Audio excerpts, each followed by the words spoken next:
Good morning, everyone. Thank you for joining us for today's Reliability Requirements Customer Partnership Group. My name is Isabella Nicosia with ISO Stakeholder Affairs, and I'll be facilitating the web conference today. I'm also joined by a few other ISO representatives, so I'll have them introduce themselves starting to my left. Abdul Muhammad Ali, Operations. Sandhya Balasubramanian, IT Product Management. Mark Richardson, Customer Service. Emily Plus, Customer Service. Today's call is being recorded, and the video file will be available on the Customer Partnership Group webpage on the California ISO for a limited time. These recordings are for informational and convenience purposes only, and any related transcriptions should not be reprinted without the ISO's permission. The presentation for today's call is also available on that Customer Partnership Group webpage. We will be taking questions throughout the call today. Just a reminder, you can enter the queue at any time by pressing #2 on your telephone keypad. Just a reminder to everyone to please start by introducing yourself before asking your question. And with that, I'll hand it over to Abdul. Thank you.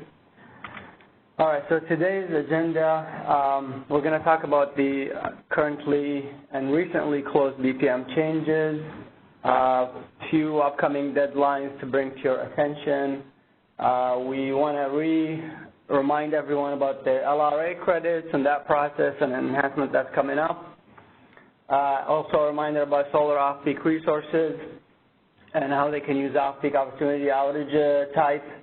And then finally, also a reminder about the Power Bulletin Board that we launched recently.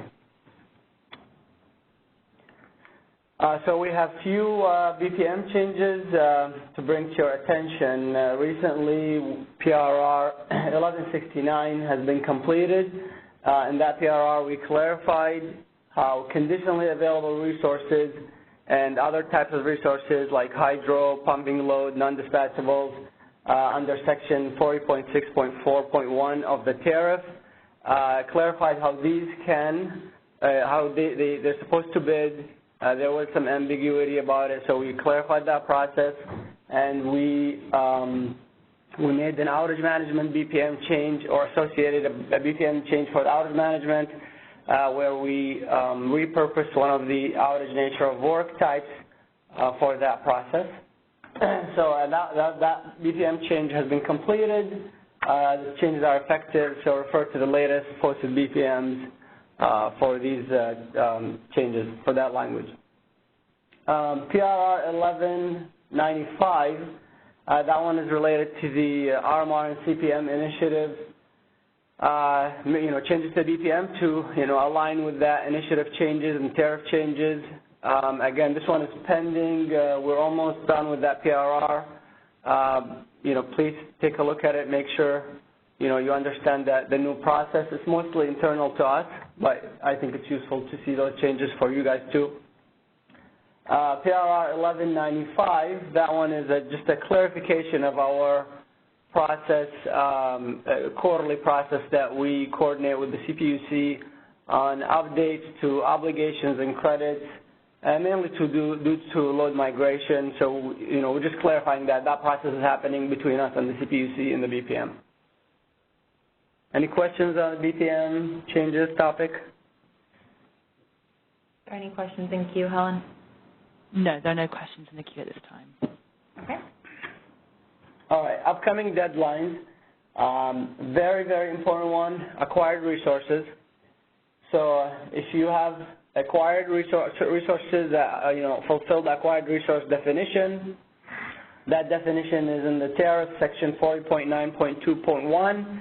Basically, if you have contracts existing prior to June 28, 2009, which is prior to SCP going live. So if you have existing contracts, annually you have to tell us that these resources, these are the contracts through city. You got to submit those renewals. Otherwise, your acquired resource status will expire at the end of the year, and that resource will be subject to RAIM, just like all other RA resources. So very important, about a week left. So October 31st is the deadline to submit those renewals. Again, you do it through city and put in the title acquired resources so we can process them accordingly. Annual showings, another very important deadline coming up. October 31st, the annual showings are going to be due make sure you submit your RA and supply plans. Same process that you do, submission process for new people. It's the same one as the monthly submission. You go into CIRA and you upload your RA plan, you upload your supply plan. Make sure you do it by October 31st. We'll do our validation after that, and then do our deficiency analysis. We'll send the market notice as usual with any deficiencies as needed. Give LSCs a cure period. That will all be listed in the market notice. So look out for that market notice after sometime in November. And then the last one is the competitive solicitation process. So those CSP bids for CPM designations. If you would like to submit bids, please do so. The annual bids are due November 7. So make sure you submit your bids by November 7 if you would like to do so. The full list of CSP due dates, RA supply plan, RA plans, due dates, all are on the website under Kaiser.com reliability requirements, and we include a link there for that PDF document. So make sure you check those due dates regularly to see upcoming due dates. Any questions? Are there any questions on the upcoming deadlines? There are no questions in the queue at this time. Okay. Okay. Very important topic, local regulatory authority credits. So as we know, LRAs have a credit program. CPUC and other LRAs have credit programs. They can credit LSCs, give LSCs credit to reduce their obligation.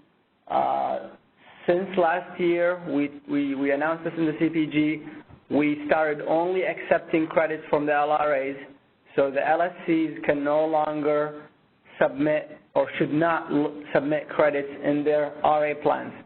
So I still see some LSCs doing it. We go in and we delete it from the back end, and we only use the LRA credits. So if you're an LRA, make sure you continue to give us credits through Citi, and we're only using those credits. So LSCs, please stop, including credits in your RA plan, because that should not happen. The only exception is for annual showings. Under your other tab, you can include under construction credits. So under construction resources that are on the NQC list that you're using for your annual submission, you can still include those on your annual RA plans. That's the only exception. Otherwise, LSCs should not include any credits on their plans. All the credits should come from the LRAs. If you see a mismatch between what you expect to get as credit and what CIRA is showing you when the validation starts running, then talk to your LRA, make sure your understanding is accurate. If that's correct still and CIRA is incorrect, then obviously submit a Citi ticket or talk to your client rep and we'll fix it. But again, very important that the LRAs are the source of the credits. In November, we have an enhancement coming up to CIRA. It's going to go live in November, where we're going to actually restrict RA plans from being uploaded with credit. So if you try to attempt an RA plan upload and you have credits on the tab, your upload will be rejected and you have to delete those credits. With that exception. With the exception of the under construction annual credits. So that's coming up in November. You're going to see it probably in your monthly submission for February, which is due mid-December. So that's probably when you're going to see it. You might see it for January submission. But if you get an error, that means you need to delete those credits. LRAs, if you have not done so, we have an LRA role for you, an LRA certificate specifically for LRAs to use CIRA. So if you don't have that, please get it. What's going to happen also in November is you, the LRA, you're going to be able to upload credits directly into CIRA. So you don't have to send us a Citi ticket or an email anymore. You go into CIRA, you upload the credits directly for your LSCs. So make sure you get that access. It's through the user access administrator. And your deadlines are for annual, which is not applicable, I guess, for this year, but starting next year, it's when the plans are due. So October 31st, you have to have your credits uploaded by then. After that, you'll get locked out. And then for monthly submissions, T-minus 45, make sure you upload the credits by then. Preferably you upload it ahead of time, so when your LSC uploads their plan, they don't see a deficiency notice. So upload your credits as soon as possible, no later than the deadline of the RA showings. So when we start running our validations the next day, all the credits are in, all the plans are in, and we get the correct results. Let's see, anything else? Any questions on that?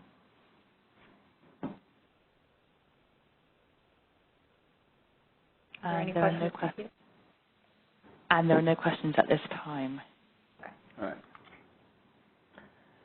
Okay, a clarification or reminder about our process for solar resources that would like to take advantage of the Optic opportunity outage type. So we've been getting some questions. Some people are submitting outages incorrectly, so we want to clarify again that if you have a planned outage, you're a solar user, you have a planned outage, and you would like to take advantage of the Optic opportunity flag to not get canceled or denied, make sure, one, you check the opportunity, Optic opportunity flag in OMS when you submit the outage. Two, make sure that the hours of the outage, the duration of the outage, is within the off-peak hours that are defined in the outage management BPM. I have them listed there, hour ending 23 to hour ending 6.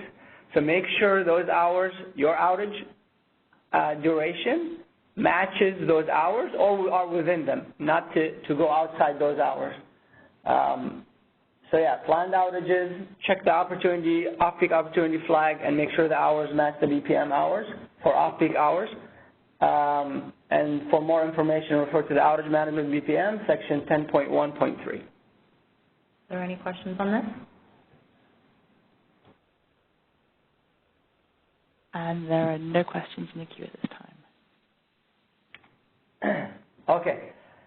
Reminder about the bulletin board. This went live a few months back. It's an interface for the market participants, suppliers, LSCs. If you want to sell RA, if you want to buy RA, you can submit postings on that bulletin board. It's open, it's public. If you need it, utilize it. I've seen some people use it. So, just a reminder, it's out there. The link is on the PowerPoint. Take advantage of it if you would like.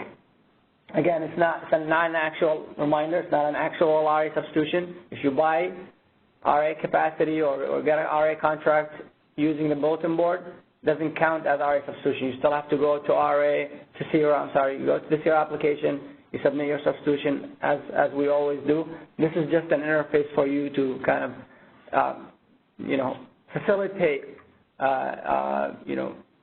announcements and about available non-RA capacity. Are there any questions? And yes, we have a question for you. Go ahead. Caller, your line is unmuted. Please go ahead. Yes, hi. My name is Mark at ACES, and this is actually on a couple of slides before, so I apologize. I just saw how to use the raising the hand function. But when looking at LRA credits, could you give us some examples of those credits that are now omitted from the RA plans? Okay, so all the credits except for under construction. So demand response credits, liquidated damages credits, CAM credits, RMR credits, really any credit but except under construction resources for annual submission, all of these are omitted. We're only taking those from the LRA directly. Okay, and it is the LRA's responsibility to upload those on behalf of everyone then? So right now we're uploading on behalf of the LRA. They're sending us the credits through city or email, and we're uploading on behalf of everyone. In November, the LRA will be responsible. Once we go live, we'll have a communication with the LRAs, and we're going to let them know, hey, starting this date, you need to upload yourself. The credits obviously will help them at the beginning if they need help with that, but eventually we're going to transition into a system where the LRA will upload credits directly into CIRA, with two exceptions, obviously. The RMR and CPM credits, those are ISO calculated, generated credits. So we'll continue to upload those credits and submit them. But everything else, so demand response, LD, CAM, all of these will come from your LRA. Okay. Thank you very much. You're welcome. And we have one other question. There's one other question for you. Caller, your line is unmuted. Please go ahead.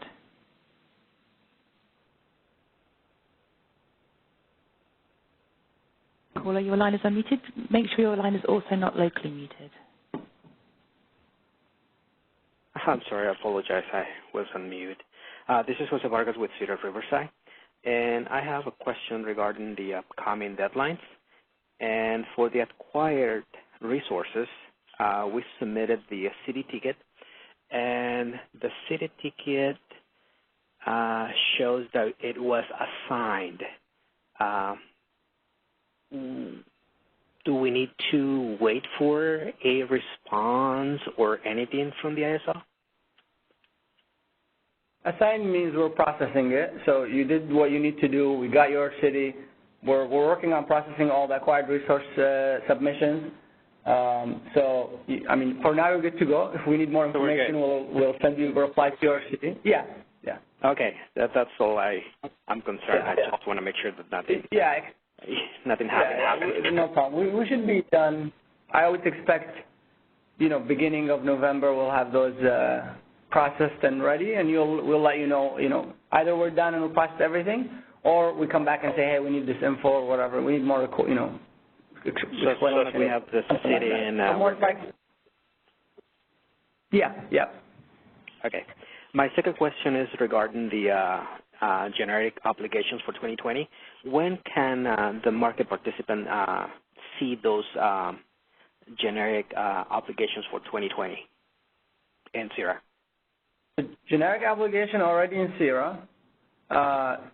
The annual you're talking about, or the monthly? Yeah, the annual for 2020. Okay, yeah. So 2020 is already in CIRA. You can see this in the cross-validation results when we start running them on November 1st. In the meantime, I believe you all get your obligations from the CEC or your LRA, CPUC, or others. So, yeah, so that obligation is what we get also. So we have the same obligation. You'll see the results November 1st. We're going to run the first cross-validation, and you'll see those results. You see if you met everything, if you have deficiency, if you have any errors, November 1st. Got it. Okay, thank you so much. Yep. Are there any other questions? And there are no further questions at this time. Okay. And Abdul, do you have anything else to add before we conclude? Just a reminder, if you have any suggestions for future topics for those CPG calls, again, we submit a city ticket or talk to your client rep with any suggestions. We'd love to hear those.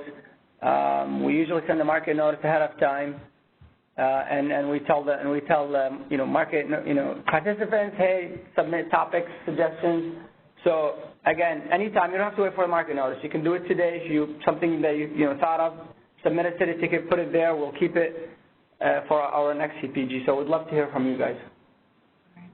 Thank you, everyone, for joining today, and have a great rest of your day.